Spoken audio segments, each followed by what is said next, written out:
नमस्कार। मैं दीपक कुमार मेरे यूट्यूब चैनल स्टडी विद दीपक में आपका स्वागत करता हूं। आज के इस वीडियो के अंदर हमारी +1 की जो हिस्ट्री की बुक है उसका चैप्टर नंबर 2 लेखन कला और शहरी जीवन, और उसका ये लेक्चर नंबर 8 है। तो जैसा भी लास्ट लेक्चर के अंदर हमने डिस्कशन किया था कि एक उदाहरण के माध्यम के द्वारा जो मेसोपोटामिया के एक राजा का वर्णन किया गया था जो कि एन मरकर था, और उन्होंने जो एक दूत को अरट्टा के अंदर कुछ सोने और चांदी के जो एक संपदा के रूप में मंगवाने के लिए, उनका प्रयोग करने के लिए उनको भेजा था अपने दूत को। और उस दूत को भेजने के बाद उसके वार्तालाप आपसे में करने के लिए, संदेश पहुंचाने के लिए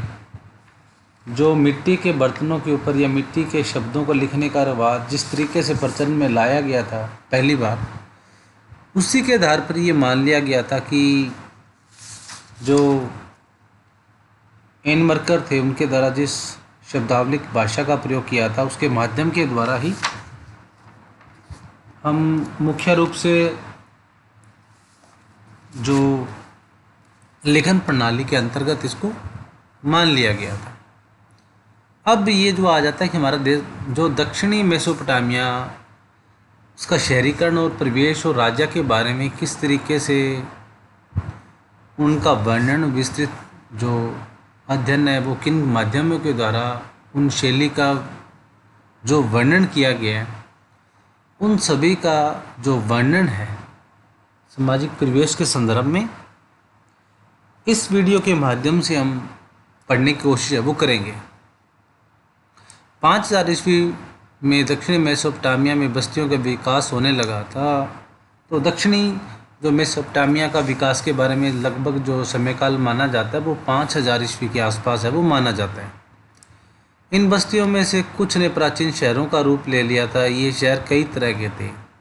तो जिस तरीके से समय के साथ इन जगहों के ऊपर बदलाव देखा जा रहा था उसके माध्यम के द्वारा डेवलपमेंट होने के बाद समय के साथ साथ ये जो शहर थे, इन्होंने जो बस्तियां थी वो प्राचीन शहरों का रूप है वो ले लिया था। पहले वे जो मंदिरों के चारों ओर विकसित हुए, दूसरे जो व्यापार के केंद्रों के रूप में विकसित हुए, और शेष शाही शहर थे। इनमें से पहले दो श्रेणियों के शहरों पर यहाँ चर्चा की जाएगी। अब तीन तरह की जो व्यापारिक या बस्तियाँ थी जो शहरों का रूप बन रहे थे, उसमें पहले जो आ जाता है वो मंदिरों के चारों ओर जिस तरीके से उनका डेवलपमेंट बस्तियों का हुआ था, दूसरा व्यापारिक दृष्टिकोण के लिए, और तीसरा जो शहर या जो बस्तियां बच गई थी वो राजा महाराजाओं से संबंधित मानी गई थी और शाही परिवार से संबंधित है वो मानी गई थी। तो मुख्य रूप से यहाँ जो पहली जो श्रेणियाँ बताई गई है मंदिरों के आसपास विकसित हुई श्रेणियाँ और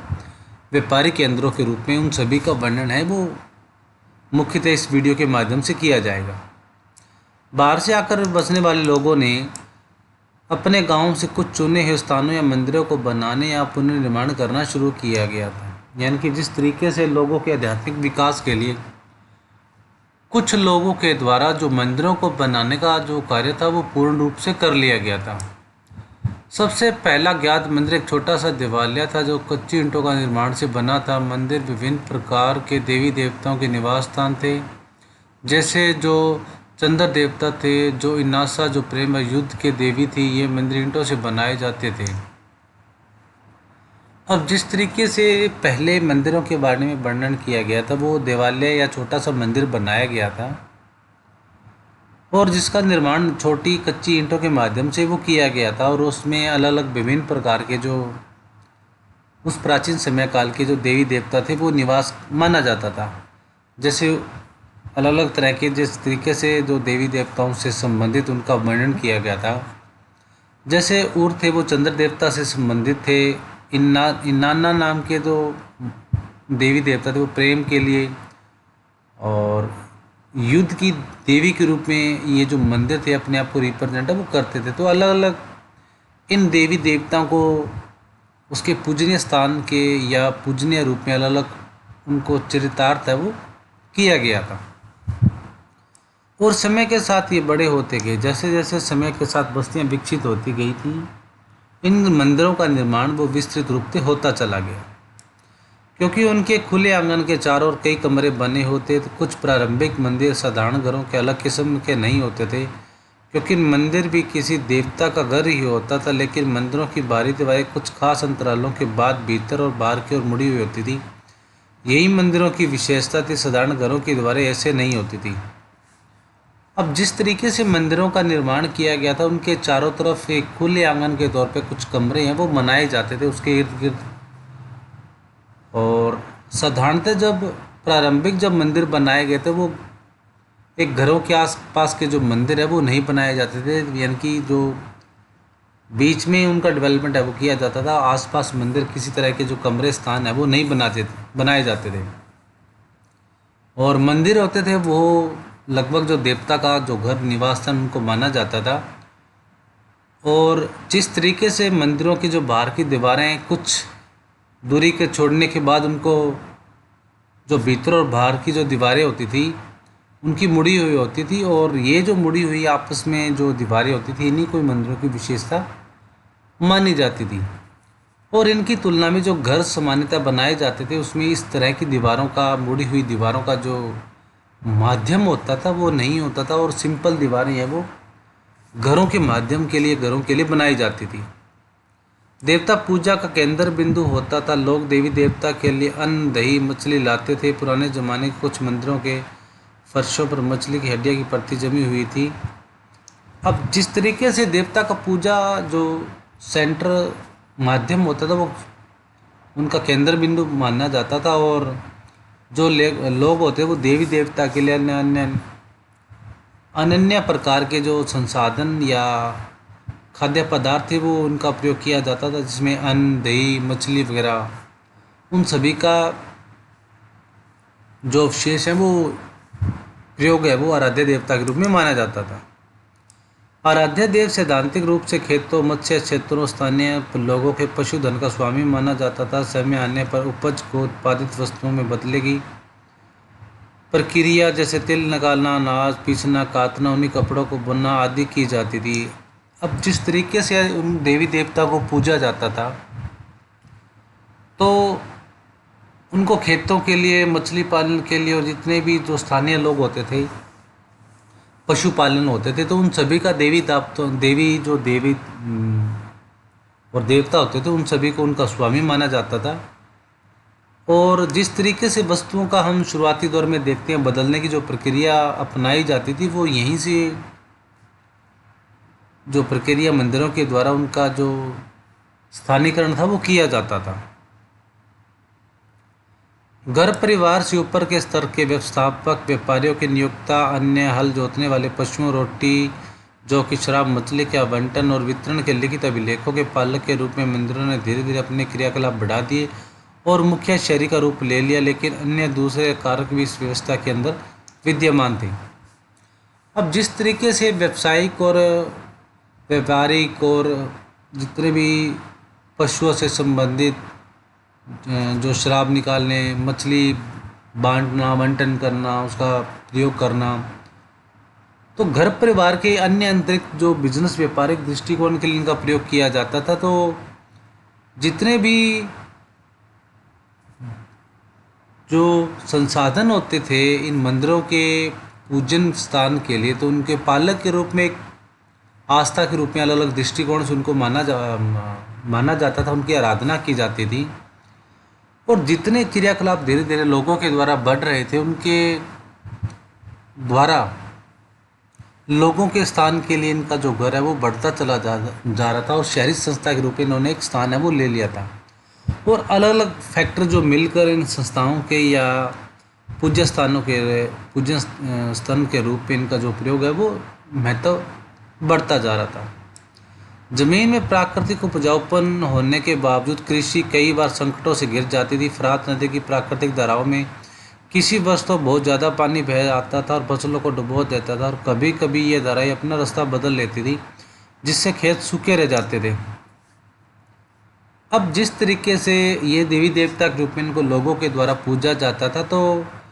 जो ज़मीनी स्तर के ऊपर देखा जाता था, तो प्राकृतिक आपदाएं होती थी वो अलग अलग जो संकट कृषि के लिए लेकर आती थी। तो कई बार आगजनी या बाढ़ की स्थिति आना, तो ये काफ़ी जो ऐसी समस्याएं थी जिसमें मुख्य रूप से जो प्राकृतिक आपदाएं थी वो महत्वपूर्ण मानी जाती थी। तो जैसे फरात नदी दक्षिण के अंदर ये पाई जाती थी, और इसमें काफ़ी अधिक मात्रा में जो वर्ष के अंदर जब बरसात के मौसम के अंदर पानी जब ज़्यादा आ जाता था, तो उसके माध्यम के द्वारा वो जो फसलें होती थी वो उसके आसपास जब क्षेत्र के अंदर जो उपजाई जाती थी, उससे अपना जो ये फसलें थी पानी के ज़्यादा बहाव की वजह से वो फसलों को डुबो देते थे। और कई बार क्या होता था, वो इनको काफ़ी अधिक मात्रा में नुकसान पहुंचता था। यानी कि जिस साल बरसात ज़्यादा हो जाती थी, तो फरात नदी के अंदर जो पानी की अधिक मात्रा की वजह से जो पानी था वो फसलों को डुबो देता था। और कई बार क्या होता था कि जब ये बरसात नहीं हो पाती थी या ऑन एवरेज रहती थी या एवरेज से कम रहती थी, तो कई बार फसलें सूखी भी रह जाती थी। तो यानी कि प्राकृतिक आपदाएं की जो समस्याएं थी वो उस समय के अंदर भी विद्यमान मानी जा सकती है। जैसा कि पुरातत्वीय अभिलेखों से पता चलता है कि मेसोपोटामिया के इतिहास में गांव समय समय पर पुनः स्थापित किए जाते रहे हैं। अब जिन माध्यमों के द्वारा हम अभिलेखों के माध्यम के द्वारा हम देखते हैं कि मेसोपोटामिया के इतिहास के बारे में जो गांव और जो कस्बे हैं वो समय समय के अंदर जो स्थापित होने के बाद विकसित और डेवलपमेंट है वो काफ़ी समय के बाद विकसित होते रहे हैं। इन प्राकृतिक विपदाओं के अलावा कई बार मानव निर्मित समस्याएं भी आ खड़ी होती हैं। जो लोग इन धाराओं के ऊपरी इलाकों में रहते थे, वे अपने पास की जल धाराओं से इतना ज़्यादा पानी अपने खेतों में ले लेते थे कि धारा के नीचे के बसे हुए गाँवों को पानी ही नहीं मिलता था। तो कई बार क्या होता था कि जो जैसे हम तटबंध के रूप में देखते हैं, जैसे नदियों में पानी आता है, तो जब ज़रूरत होती है तो समय से पहले ही उन जो किसानों के माध्यम के द्वारा अपनी फसलों को जब कम बरसात होती है तो वो सिंचित करने के लिए, अपनी फसलों की सिंचाई करने के लिए वो पानी के बहाव को अपनी खेतों की तरफ मोड़ लेते हैं। तो उससे क्या होता है, अधिक मात्रा में अत्यधिक प्रयोग करने के बाद जो पानी आगे है जो नदी के द्वारा वो नहीं जा सकता, और उसकी वजह से जो आगे स्थान वाले जो लोग हैं वो पानी की कमी की वजह से ही पानी पीने योग्य या कृषि कार्य के लिए उनके पास पानी बचता ही नहीं था। तो जो स्थान पहले आ जाते थे और जो अत्यधिक मात्रा में प्रयोग कर लेते थे, उनकी वजह से ही जो आगे आने वाले जो गाँवों के लिए या नदी के उपयोग करने के लिए पानी के लिए उनके पास जो पानी है वो बचता नहीं था। ये लोग अपने हिस्से की सरणी में से गांठ नहीं निकालते, जिससे बहाव को रुक जाता था और नीचे वालों को पानी नहीं मिलता था। इसे मेसोपोटामिया के तत्कालीन देहातों में ज़मीन और पानी के लिए बार बार झगड़े हुआ करते थे। तो इसके अलावा जो पानी में गाद वगैरह आ जाती थी, कुछ पानी अपने साथ मिट्टी वगैरह बहाकर ले जाते थे, वो ना निकालने की वजह से जो पानी का बहाव क्या होता था, कहीं ना कहीं आसपास है वो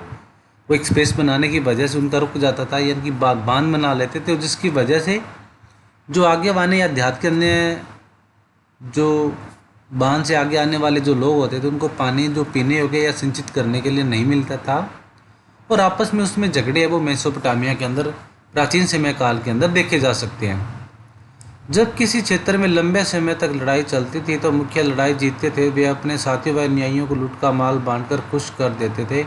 और हारे हुए में समूह में से लोगों को बंदी बनाकर अपने साथ ले जाते थे, जिन्हें वे अपने चौकीदार या नौकर बना लेते हैं। अब जिस क्षेत्र के अंदर ये लड़ाइयाँ चलती रहती थी, तो वो जो मुखिया लोग होते थे वो लड़ाई में पार्टिसिपेट करते थे, और जो मुखिया जिस लड़ाई को जीत जाता था वो अपने साथ जो लूट का माल जो आपस में लड़ाई करने के बाद जो भी माल उनको प्राप्त होता वो अपने साथ अन्य समूह और उस माल को ले जाते, और जितने भी अन्य साथी जो समूह के लोग होते थे उन सभी को जो माल है वो बांट देते, और जो बंदी बना लिए जाते थे जो अन्य लोग हैं वो उन सभी को चौकीदारी और नौकर बना लेते थे, अपना कार्य वो करवाते थे। इस प्रकार वे अपना प्रभाव और अनुयायियों की संख्या बढ़ा लेते थे, किंतु युद्ध में विजयी होने वाले के लोग स्थायी रूप से समुदाय के मुखिया नहीं बने रहते थे। है तो कल चले थे। यानी कि जिस तरीके से जो प्रभुत्व एक समुदाय या शक्तिशाली वर्ग होता था, वो अन्य समुदायों को अपने पास मिलाने के बाद उनकी संख्या को बढ़ा लेते थे, और अपनी विजय के बाद वो समुदाय के जो मुखिया होते थे वो अपना प्रभुत्व जमाते थे। और ये जो मुखिया होते थे वो जिसकी लाठी उसकी भैंस की तरह होते थे, यानी कि जिसकी ज़्यादा शक्तिशाली होता था वो उस समूह का मुखिया वो बन जाता था। लेकिन बाद में ऐसा समय आया जब इन नेताओं ने समुदाय के कल्याण पर अधिक ध्यान देना शुरू कर दिया, और उसके फलस्वरूप नई नई संस्थाएं परिपाटी विकसित की गई। अब शुरुआती दौर के अंदर ये समूह के लोग मुखिया होते थे, वो लूट खसोट का कार्य करते थे। लेकिन बाद के समय काल के बाद या कुछ समय के बाद इन समुदाय के लोगों के द्वारा लोगों के कल्याण की जो योजनाएं थी उनके ऊपर ध्यान दिया गया, और नई नई संस्थाएं जो स्थापित है वो की गई, जिसकी वजह से ही लोगों को ज़्यादा से ज़्यादा जो कल्याणकारी योजनाएं चलाई जा सके और उनका अच्छी अच्छी योजना बनाकर उनको आत्मनिर्भर है वो बनाया जा सके। इस समय के विजेता मुखियाओं ने कीमती भेंटों को देवताओं पर अर्पित करना शुरू कर दिया, जिससे समुदाय के मंदिर तो सुंदरता बढ़ती गई। उन्हें लोगों को उत्कृष्ट मंदिरों और धातुओं में लाने के लिए भेजा जो देवताओं और समुदाय को लाभ पहुंचा सके, और मंदिर भी धन संपदा के वितरण का और मंदिरों में आने जाने वाली वस्तुओं का हिसाब किताब रखकर प्रभावी तरीके से संचालित कर सके। जैसा कि एन मरकर से जुड़ी कविताएं व्यक्त करते कि इस व्यवस्था ने राजा को ऊंचा स्थान दिलाया और समुदाय पर उनका नियंत्रण स्थापित किया। अब जिस तरीके से ये देवी देवता जो अपना प्रभुत्व जमाने के लिए क्या करते थे, जो विजेता मुखिया होते थे उनको अन्य हारे हुए मुखियाओं या जीते हुए मुखियों के द्वारा देवी देवताओं के लिए जो अच्छी अच्छी भेंट है वो उनको देवताओं के सम्मान के लिए प्रस्तुत की जाती थी, जिससे क्या होता था उस समुदाय के मंदिरों की जो सुंदरता होती थी वो बढ़ जाती थी। जो जितने भी जो हीरे सोने चांदी जो जवाहरात वगैरह होते थे वो उनकी मंदिरों को चढ़ाया जाता था, और उन लोगों के लिए पत्थर और जो धातुएं होती थी, जिन लोगों को बेचा जाता था, वो भेजने के बाद देवताओं और समुदायों के लिए जो धातुएं चढ़ाई जाती थी उसके लिए उनको धन संपदा वितरण की जाती थी, और ज़्यादा से ज़्यादा समुदायों को लाभ पहुंचाने के लिए उन जो पत्थर और धातुओं का प्रयोग किया जाता था, और उनको प्रभावी तरीके से वस्तुओं को व्यवस्थित बनाए रखने के लिए उनका हिसाब किताब भी रखा जाता था। और रखने का मकसद ये होता था कि कहीं ना कहीं जो व्यवस्था बनाए रखने के लिए इस तरह की जो व्यवस्था बनाए रखी जाती थी मंदिर प्रवेश के लिए, उसकी धार्मिक व्यवस्था बनाए रखने के लिए और समुदाय पर पूर्ण नियंत्रण स्थापित करने के लिए उस समूह के मुखिया के द्वारा ये सारा प्रबंध है वो किया जाता था। हम पारस्परिक हितों को ध्यान में रखने वाले विचारों के एक ऐसे दौर की कल्पना कर सकते हैं जिसमें मुखिया लोगों ने ग्रामीण को अपने पास बसने के लिए प्रोत्साहित किया, जिससे कि वे आवश्यकता पड़ने पर तुरंत अपनी सेना इकट्ठी कर सकें। अब जिन समूह या मुखियों के प्रबल शक्तिशाली थे उनका इस तरीके से प्रयोग करने का उनका कारण ये था कि जिस तरीके से समुदाय का समय के साथ विकास हो रहा था उसकी वजह से वो सेनाएं इकट्ठी कर सकते थे, और आवश्यकता पड़ने पर दूसरे जो प्रदेश या मुखिया या समूह के ऊपर वो आक्रमण करके अपनी सेना को संगठित करने के बाद आक्रमण करके उनको विजित है या अपने राज्य या प्रदेश के अंदर या समूह के अंदर मिला सकते थे। इसके अलावा लोग एक दूसरे के आसपास से रहने से समय को अधिक सुरक्षित महसूस कर सके। उरुक ने जो उन दोनों के सबसे पुराने मंदिर नगरों में से एक था, में हमें सशस्त्र वीरों और उन्हें हताहत हुए शत्रुओं के चित्र मिलते हैं, और सावधानी पूर्वक किए गए पुरातत्वीय सर्वेक्षणों से पता चलता है कि 3000 ईस्वी के आसपास जब उरुक नगर का 250 हेक्टेयर भूमि में विस्तार हुआ तो उसके कारण दर्जनों छोटे छोटे गांव उजड़ गए, बड़ी संख्या में आबादी का विस्थापन हुआ। विस्थापन का मतलब होता है बच्चों एक स्थान से दूसरे स्थान पर चले जाना। अब जिस तरीके से सेनाएं रखी जाती थी उनको इकट्ठा किया जाता था और आसपास रहने के अलावा गाँवों के अंदर, उसका सबसे प्रमुख कारण ही ये था कि लोगों के आसपास सुरक्षित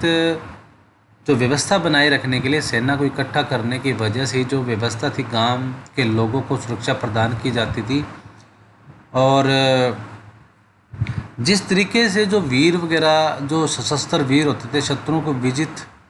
बनाने के लिए उनको जो विजित प्रदेश के अंदर मिलाते थे, उनसे संबंधित चित्र है वो हमारे पुरातत्वीय सर्वेक्षण से पता चलता है कि उनसे काफ़ी अधिक मात्रा में जो चित्र है वो उनके हराने से संबंधित, उन्हें विजित प्रदेशों को मिलाने से संबंधित उन मंदिरों के अंदर देखा जा सकता है। और लगभग 3000 के ईस्वी के आसपास जो उरुक नगर के जो आसपास है 250 हेक्टेयर की भूमि का विस्तार भी देखा जा सकता है, जिसके संदर्भ में कई दर्जनों छोटे मोटे जो गांव थे वो उजड़ गए थे और बड़ी संख्या का विस्थापन हुआ था, यानी कि एक स्थान से दूसरे स्थान पर लोग है वो चले गए थे। तो उनके भेजने का, उनके जाने का मुख्य कारण कहीं ना कहीं जो विजित प्रदेशों के द्वारा उनका सामुदायिक विकास के रूप में जो डेवलपमेंट है वो माना जा सकता है। उनका यह विस्तार शताब्दियों बाद फले फूले मोहनजोदड़ो नगर से 2 गुना था। ये जो विकास बनाया गया था ये मोहनजोदड़ो से 2 गुना पाया जा सकता है। यह भी उल्लेखनीय है कि उरुक नगर की रक्षा के लिए उनके चारों ओर काफ़ी पहले एक समृद्ध प्राचीर बना दी गई थी, यानी कि उसके आसपास की जो दीवारें थी वो काफ़ी उरुक नगर के पास गठित बना दी गई थी, ताकि जो अन्य शत्रु देश के द्वारा उसके ऊपर आक्रमण है वो न किया जा सके। उरुक नगर 42 ईस्वी पूर्व से 400 ईस्वी तक बराबर अपने स्थिति में बना रहा और इस दौरान 28 ईस्वी के आसपास वह बढ़कर 400 हेक्टेयर में फैल गया था। अब जिस तरीके से समय के साथ इसमें बदलाव देखा जा सकता है, तो लगभग 250 हेक्टेयर सीमा से लेकर इसकी जो समय काल के साथ जो इसका विस्तार है लगभग 28 ईस्वी के आसपास ये 400 हेक्टेयर के आसपास है वो उरुक क्षेत्र है वो फैल गया था। युद्ध बंदी और स्थानीय लोगों को अनिवार्य रूप से मंदिर का प्रत्यक्ष रूप से शासक का काम करना पड़ता था। कृषि कर भले ही न देना पड़े पर काम करना अनिवार्य था। अब जिस वजह से जो युद्ध बंदी और जो स्थानीय लोग होते थे उनको जो मंदिरों की व्यवस्था बनाए रखने के लिए और स्थानीय लोगों को सभी को कार्य रूप है वो मंदिर व्यवस्था बनाए रखने के लिए उसका शासक का कार्य वो करना पड़ता था। और कृषि से संबंधित जो कर रहे हैं वो चाहे उनको ना देना पड़े लेकिन काम उनको जरूर करना पड़ता, चाहे मंदिर से संबंधित करना पड़े या कृषि से संबंधित करना पड़े। जिन्हें काम पर लगाया जाता था उनके काम के बदले अनाज दिया जाता था। सैकड़ों ऐसी राशन सूचियाँ मिलती है जिनमें काम करने के लोगों के लिए नामों के आगे उन्हें दिए वाले अनाज, कपड़े, तेल आदि की मात्रा लिखी गई है। अब एक जो पुरातत्व विभाग के द्वारा इनका उल्लेख किया गया उसके माध्यम से सभी को जो कार्य करने का अधिकार है दिया गया था और सभी को कार्य करने के लिए बदले उसको अनाज या कुछ राशन सूचियाँ दी जाती थी जिनका वर्णन है वो अनाज, कपड़े, तेल आदि की जो मात्राएँ हैं उनके नाम के आदि लिखने की वजह से उसका उल्लेख है वो माना जा सकता है। एक अनुमान के अनुसार इन मंदिरों में से एक मंदिर को बनाने के लिए 1500 आदमियों ने 5 साल तक प्रतिदिन 10 घंटे काम किया था। जो ये मंदिर बनाए जाते थे उनके कार्य करने की प्रणाली की वजह से ये माना जा सकता है कि 1500 आदमियों ने लगभग 10 घंटे काम करने के बाद जो ये मंदिर थे इनका निर्माण है वो किया गया था। शासन के हुक्म के आगे लोग पत्थर खोदने, धातुएं खनिज लाने, मिट्टी से ईंट तैयार करने और मंदिर लगाने और सुदूर देशों में जाकर मंदिर के लिए उपयुक्त सामान लाने के लिए काम में जुटे रहते थे। अब प्रशासन या शासन की व्यवस्था बनाए रखने के लिए राजा को हुक्म दिया जाता था, उसकी वजह से लोगों के द्वारा अलग अलग कार्य वो किए जाते थे, चाहे वो पत्थर खोदने का काम हो, धातु खनिज लाने का काम हो, मिट्टी से ईंटें बनाने का काम हो, मंदिर लगाने में काम हो, दूर मंदिर से संबंधित कोई सामग्री लाने का काम हो। तो सभी शासक के प्रजा के द्वारा कार्यों का निर्माण में भागीदारी सुनिश्चित है वो की जाती थी। इसकी वजह से 3000 ईस्वी पूर्व के आसपास उरुक में खूब तकनीकी प्रगति हुई। इनके अनेक प्रकार के शिल्पों के लिए कांसे के औजारों का प्रयोग होता था। वास्तुविदों ने ईंटों के स्तंभों को बनाना सीख लिया था क्योंकि उन दिनों बड़े बड़े कमरों की छतों के बोझ को संभालने के लिए क्षैतिज बनाने हेतु लकड़ी नहीं मिलती थी। अब जिस तरीके से ये प्रोग्रेस हो रही थी मेसोपोटामिया के आसपास उरुक क्षेत्र के अंदर काफ़ी जो डेवलपमेंट है धीरे धीरे की जा रही थी। अन्य शिल्प और कांसे से संबंधित जो औजार है वो बनाए जा रहे थे। जो जितने भी वास्तुकार थे वो ईंटों के स्तंभों को बनाना सीख रहे थे और बड़े बड़े मंदिरों का और उनके छतों का निर्माण कार्य किया जा रहा था। और लकड़ी कार्य से संबंधित जो निर्माण सामग्री थी वो भी तैयार है वो की जा रही थी। सैकड़ों लोगों को चिकनी मिट्टी के शंकु बनाने और पकाने में काम में लगाया जाता था। इन शंकुओं को विभिन्न रंगों में रंगकर मंदिरों की दीवारों पर लगाया जाता था जिससे वे दीवारें बनाने विभिन्न रंगों से शोभित हो जाती थी। अब जिस तरीके के द्वारा मिट्टी के जो कोन बनाए जाते थे, शंकु बनाया जाता था, उनको बनाने और पकाने के लिए काफ़ी अधिक मात्रा में लोगों को लगाया जाता था। और लगाने बनाने के बाद उन शंकुओं के ऊपर अलग अलग रंगों के माध्यम से उनकी जो चित्रकारी थी वो की जाती थी, जिसके अंदर जो दीवारें थी वो सुशोभित हो, अच्छी लगे। मूर्तिकला के क्षेत्र में भी उच्च कोटि की सफलता प्राप्त की गई। इस कला के सुंदर नमूना आसानी से उपलब्ध होने वाले चिकनी मिट्टी की अपेक्षा अधिकतर आयातित पत्थरों से तैयार किए जाते थे। तभी प्रौद्योगिकी क्षेत्र में भी एक युगांतरकारी परिवर्तन आया जो शहरी अर्थव्यवस्था के लिए उपयुक्त साबित हुआ, और वह था कुम्हार के चाक का निर्माण। आगे चलकर इस चाक से कुम्हार की कार्यशैली में एक साथ बड़े पैमाने पर दर्जनों एक जैसे बर्तन है वो बनाए जाने लगे थे। अब जैसे जैसे मूर्तिकारों के द्वारा इन मंदिरों के निर्माण कार्य से संबंधित जो कार्यसूची अपनाई जा रही थी, उसकी वजह से जो मूर्तिकला के क्षेत्र की अगर बात की जाती है, जिस तरीके से मूर्ति बनाने का जो निर्माण कार्य वो जो चिकनी मिट्टी के द्वारा किया जाता है, और जिसकी वजह से ही काफ़ी जो पत्थर के द्वारा इनको तैयार है वो किया जाता है। तो इस मूर्तिकला के क्षेत्र के अंदर जो युग के अंदर एक जो नया चेंज आया शहरी अर्थव्यवस्था के लिए, जो माना जा सकता है, वो चाक का निर्माण। जो कुम्हार जो लोग होते हैं जो मिट्टी के बर्तन वगैरह बनाते हैं, वो एक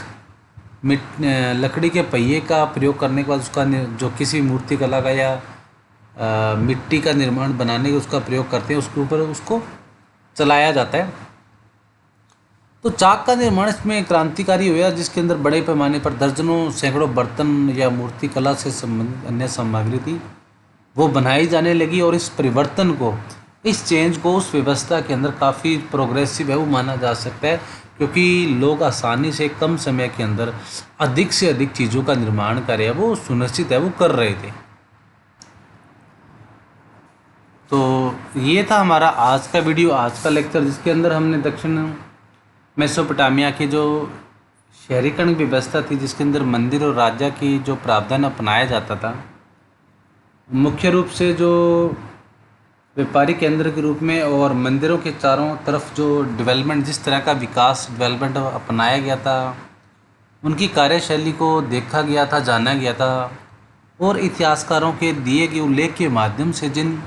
वस्तुओं का वर्णन किया गया, जिनकी वजह से उनका जो क्रांतिकारी परिवर्तन माना जा सकता है, उन सभी का इस वीडियो के माध्यम से हमने पढ़ा, जाना और समझा, देखा। तो आई थिंक आज का वीडियो इतना ही, और ये इस वीडियो के माध्यम से आपको ये कॉन्सेप्ट है वो समझ में आया होगा। तो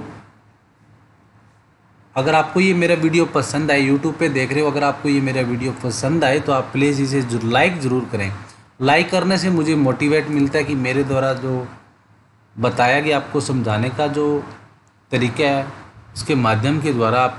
इसको अच्छी तरीके से समझ पाए हो। तो ज़्यादा से ज़्यादा मेरे वीडियो को लाइक करो, इसे दूसरे बच्चों के साथ शेयर करो,